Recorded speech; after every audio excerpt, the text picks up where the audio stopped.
முதல் வாசகம். வயல்வெளிகள் மீது ஆசை கொண்டு அவற்றை பறித்துக் கொள்கின்றார்கள். இறைவாக்கினர் மீகா நூலிலிருந்து வாசகம். 2:1-5 வரை. தங்கள் படுக்கைகளின் மேல் சாய்ந்து தீச்செயல் புரிய திட்டமிட்டு கொடுமை செய்ய முயல்பவர்களுக்கு ஐயோ கேடு. பொழுது புலர்ந்தவுடன் தங்கள் கை வலிமையினால் அவர்கள் அதைச் செய்து முடிக்கின்றார்கள். வயல்வெளிகள் மீது ஆசை கொண்டு அவற்றை பறித்துக் கொள்கின்றார்கள். வீடுகள் மேல் இச்சை கொண்டு அவற்றை கைப்பற்றிக் கொள்கின்றார்கள். ஆண்களை ஒடுக்கி அவர்கள் வீட்டையும் உரிமை சொத்தையும் பறிமுதல் செய்கின்றார்கள். ஆதலால் ஆண்டவர் கூறுவது இதுவே: இந்த இனத்தாருக்கு எதிராக தீமை செய்ய திட்டமிடுகிறேன். அதனின்றி உங்கள் தலையை விடுவிக்க உங்களால் இயலாது. நீங்கள் ஆணவம் கொண்டு நடக்க மாட்டீர்கள், ஏனெனில் காலம் தீயதாயிருக்கும்.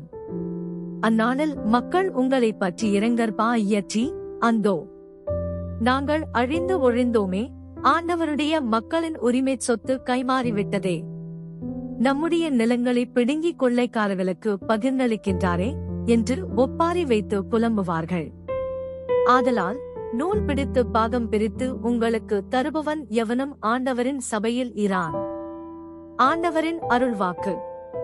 இறைவனுக்கு நன்றி. பதிலுரை பாடல். தீபா 10. பல்லவி. ஆண்டவரே, எளியோரை மறந்து விடாதேயும். ஆண்டவரே, ஏன் தொலையில் நிற்கின்றீர்? தொல்லைமிகு நேரங்களில் ஏன் மறைந்து கொள்கின்றீர்? பொல்லார் தம் இருமாப்பினால் எளியோரை கொடுமைப்படுத்துகின்றனர். அவர்கள் வகுத்த சதி திட்டங்களில் அவர்களே அகப்பட்டுக் கொள்வார்களாக. பல்லவி. ஆண்டவரே, எளியோரை மறந்து விடாதேயும். பொல்லார் தம் தீய நாட்டங்களில் தற்பெருமை கொள்கின்றனர்.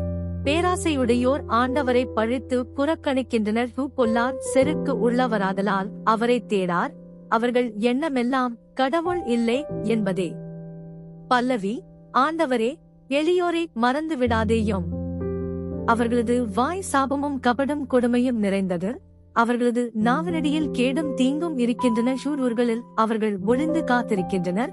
சூதறியாதவர்களை மறைவான இடங்களில் கொலை செய்கின்றனர். திக்கற்றவர்களை பிடிப்பதிலேயே அவர்கள் கண்ணாயிருக்கின்றனர். பல்லவி. ஆண்டவரே, எளியோரை மறந்து விடாதேயும். ஆனால் உண்மையில் நீர் கவனிக்கின்றீர். கேட்டையும் துயரத்தையும் பார்த்து உதவி செய்ய காத்திருக்கின்றீர். திக்கற்றவர் தம்மை உம்மிடம் ஒப்படைக்கின்றனர். அனாதைக்கு நீரே துணை. பல்லவி. ஆண்டவரே, எளியோரை மறந்து விடாதேயும். நற்செய்தி வாசகம்.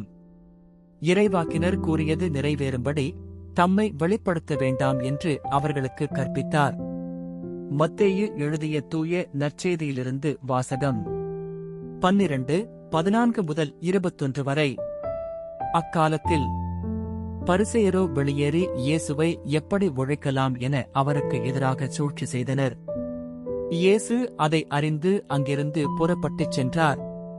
பலர் அவருக்கு பின் சென்றனர். அவர்கள் எல்லாரையும் அவர் குணமாக்கினார். தம்மை குறித்து வெளிப்படையாக பேச வேண்டாம் என அவர்களிடம் அவர் கண்டிப்பாகச் சொன்னார். இறைவாக்கினராகிய எசாயா உரைத்த பின்வரும் வாக்குகள் இவ்வாறு நிறைவேறின. இதோ என் ஊழியர், இவர் நான் தேர்ந்து கொண்டவர். இவரே என் அன்பர், இவரால் என் நெஞ்சம் பூரிப்படைகிறது. இவருள் என் ஆவி தங்கும்படி செய்தேன். இவர் மக்களினங்களுக்கு நீதியை அறிவிப்பார். இவர் சண்டை சச்சரவு செய்ய மாட்டார், கூக்குரலிட மாட்டார், தம் குரலை தெருவில் எழுப்பவும் மாட்டார். நீதியை வெற்றி பெறச் செய்யும் வரை நெறிந்த நாணலை முறியார், புகையும் திரியை அணையார். எல்லா மக்களினங்களும் இவர் பெயரில் நம்பிக்கை கொள்வர். ஆண்டவரின் அருள்வாக்கு. கிறிஸ்துவே உமக்கு புகழ்.